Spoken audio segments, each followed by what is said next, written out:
그래서 공동체를 이루는 것이 우리의 믿음의 체계가 아닐까 이렇게 생각합니다. 여러분들도 우리가 함께 5강까지 같이 가는데요. 서로 아름다운 공동체의 그 협력과 그리고 사랑으로 서로 하나가 됐으면 좋겠습니다. 주가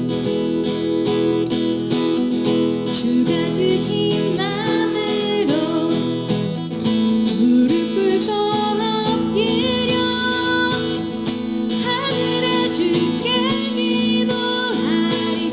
우리 함께 박수 치면서 고백할까요? 우리 시대 하늘이 선교 역사와 유적을 연구하고 순례하며 화해의 영성을 전하며 살기를 원합니다. 선교 역사와 비전을 담아 아카데미를 열어 청년들과 함께 화해의 유업을 이어가며 살아가기를 원합니다. 때는 선교 한국의 부흥을 다시 한번, 그 부흥의 시대를 다시 한번 우리 세대에 보게 하여 주시옵소서. 이 시간 성령의 충만한 은혜를 간절히 간구합니다. 우리 주 예수 그리스도 이름으로 기도합니다. 아멘. 이렇게 교회 내에서 민주주의를 경험하는 분들이 새로운 미래를 만들어갈 가능성이 있습니다. 청년들이 교회 안 나오는 이유 한번 들어보셨어요? 청년들은 자기들이 의사결정에 아무 참여할 의지도 없는데 통로도 없습니다.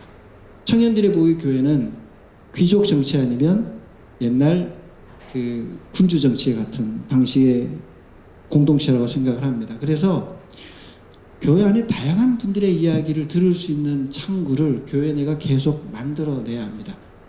저희 장로교 같은 경우는 당회 개혁이 시급합니다. 미국 장로교는 당회가 종신직이 아닙니다. 아셔요?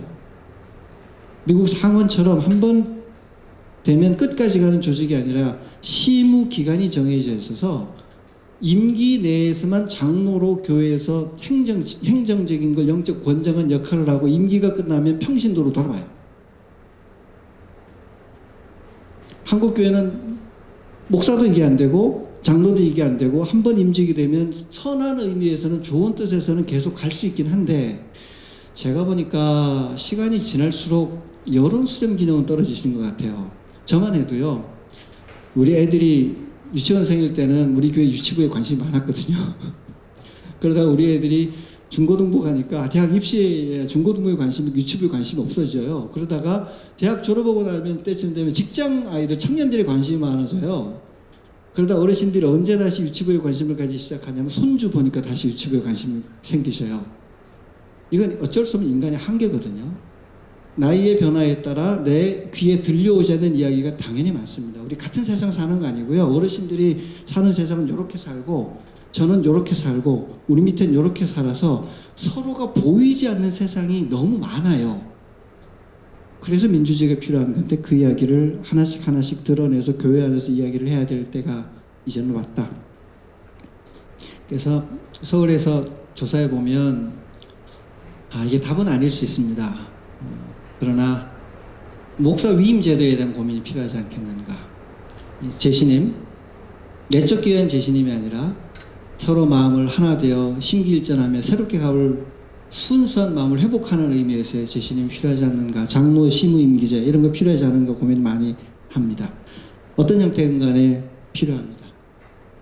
세석 같은 경우에 성도들은 다 싫어하는데 총에 올라가면 80% 좋아합니다.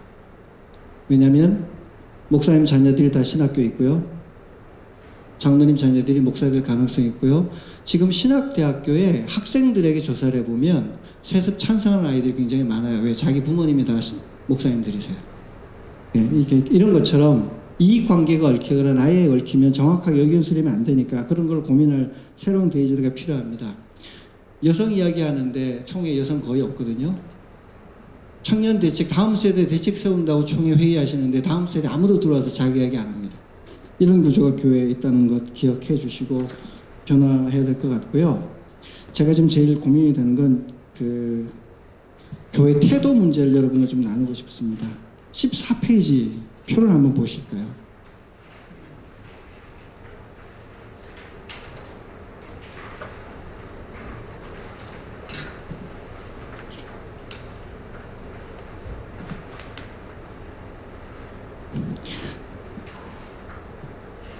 개신교에 대한 사회적 인식이라는 표 하나 보이시죠?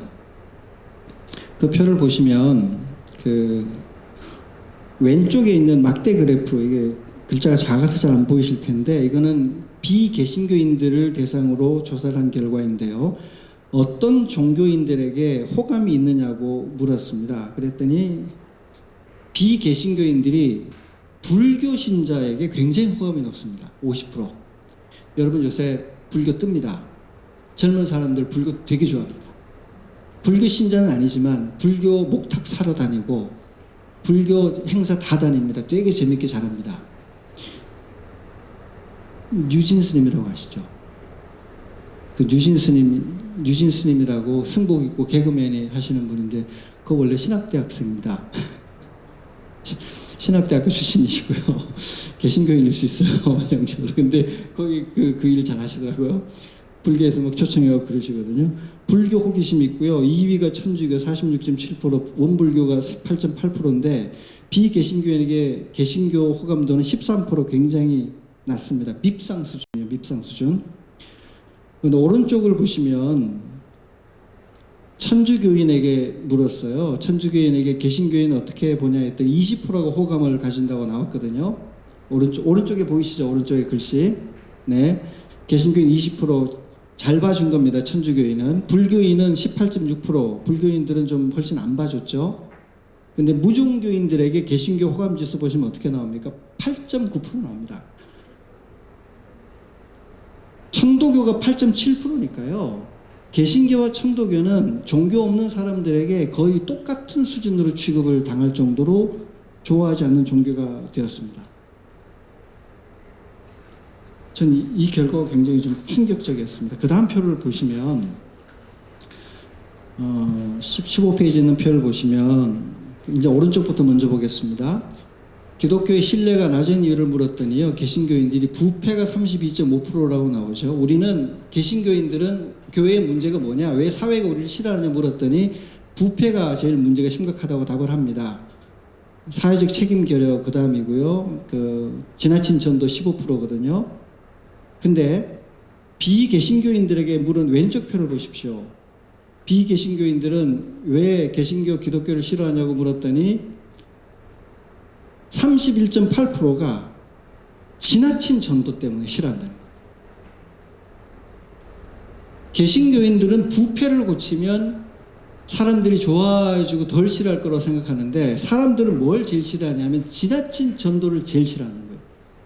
부패 문제는 그 다음 문제예요. 기독교가 전도 잘하기로 유명한데 전도를 하면 할수록 사람들이 지나치긴 전도에 대해서 이렇게 불쾌해한다는 것을 우리가 인지를 못하고 있습니다. 이건 지역 차이는 좀 있을 수 있습니다만은 다음 세 번째 개신교에 대한 사회적 인식 세 번째를 보시면 종교를 평가하는 가장 중요한 기준을 보시면 오른쪽 편에 개신교인들은 종교를 뭐로 평가하냐면 종교의 교리가 중요하다고 생각합니다. 32.3%. 다음에 타인에 대한 겸손한 태도가 29.4%거든요. 그런데 왼쪽을 보시면 왼쪽 막대 그래프가 제일 길죠. 그게 뭔지 아세요? 타인에 대한 겸손한 태도가 종교에서 제일 중요하다는 거예요. 그 다음에 종교의 교리는 12%밖에 안 돼요. 그러니까 교회 안 다니는 사람에게 전도할 때 제일 중요한 게 기독교가 어떤 것을 믿는지를 가리키는 교리가 아니라 기독교가 어떤 태도를 가지고 겸손한 태도를 가지고 하는지 안 하는지가 종교 없는 사람에게는 제일 중요하다는 거죠.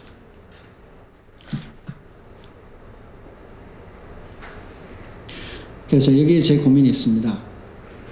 그래서 요새는요, 사람들이 종교를 생각할 때 교리를 보는 게 아니고요, 그 종교가 어떤 방식으로 전도하고 그 종교가 교회에 다니지 않는 사람을 어떻게 잘 겸손하게 예우하는지를 보고 태도를 보고 본질을 결정하는 시대가 되었다. 이게 앞으로 우리가 고민해야 될 선교의 중요한 지점입니다. 그래서 걱정이 되는 게요, 지난번과 같은 극우 개신교적 태도는 교회 문 닫겠다는 이야기입니다. 제가 헌법재판소 앞에 탄핵 반대하는 집회, 파면 반대 집회에 제가 계속 나가봤습니다. 분위기를 보려고 나갔더니 교회에서 나왔어요. 교회에서 나왔는데 여기다 뭘 붙이고 다녔냐면 빨갱이는 죽여도 돼를 가슴에 붙이고 마이크 들고 예수 이름으로 빨갱이는 죽여도 돼를 반복하여 외치는 장면을 계속 봤습니다. 그러니까 이게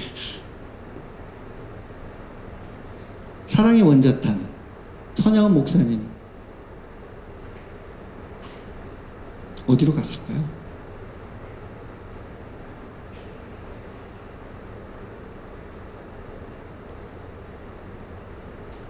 참 이게 답답합니다. 교회 전도가 무엇을 위한 것인가 고민해야 될 때가 되었고요. 카톨릭은요, 신기한 게, 저희 카톨릭과 세미나들 할 때 가면, 카톨릭은 한 번도 전도지 들고 노방전도 하지 않았어요, 지금까지. 한 번도. 개신교는 처음부터 했잖아요. 근데 카톨릭이, 그래서 신부님들께 물어봤어요. 카톨릭 내부 평가에 언제부터 카톨릭 교세가 폭발적으로 늘어나기 시작했는지 물어봤더니 자기들이 딴 거는 잘 모르겠는데 독재 권력, 우리 5.18 있을 때 독재 권력 전두환 노태우 있던 시절에 그때 우리가 카톨릭 교회가 어떤 태도를 취해야 될까를 놓고 독재 투쟁을 해야 될지 말아야 될지를 놓고 교회 내부에, 교단 내부에서, 가톨릭 내부에서 토론을 엄청나게 했대요. 한 후에 결론을 내리기를 하나님의 정의에 반하는 일이니까 교계적으로 나서서 반대하겠다는 결정을 내부적으로 내리고는 목소리를 통일해서 움직였다는 거죠. 그때부터 가톨릭 신자가 늘어나기 시작했다. 예, 딱 꽂히죠.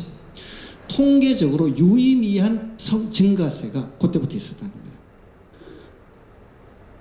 전도지 한번 들고 나가지 않는데 타인에 대한 태도, 타인에 대한 친절함, 사회적 정의에 대한 공감 이런 문제로 끊임없이 세를 늘려가고 있는 카톨릭식 전도와 하면 할수록 마이너스가 되어버리는 개신교식 사회적 전도에 대한 이제 고민이 이제부터는 좀 심각해져야 됩니다. 제 개인적인 경험인데요. 제가 구리 두레교회에서 부목사를 했거든요. 그때 이제 구리에도 교회들이 막 생기고 막 이렇게 아파트들 생기면서 막 전도하러 막 오셨어요. 제가 제 친구 있는 교회여가지고 이제 휴가 때 놀러를 갔어요. 그래서 놀러를 갔더니 한 교회에서 이번 주 중에 전도 폭발 총동원 전도주의라는데 등록해서 오십시오. 그래서 아니 저 딴 교회 목사예요. 그랬더니 목사님도 오셔서 등록하시라고. 제가 실제로 겪은 일이 아니 저 딴 교회 부목사예요. 그랬더니 아니 그래도 그냥 등록하셔서 일단은 등록해 보시라고. 예, 이런 일들 이제 그만해야 될 것 같고요.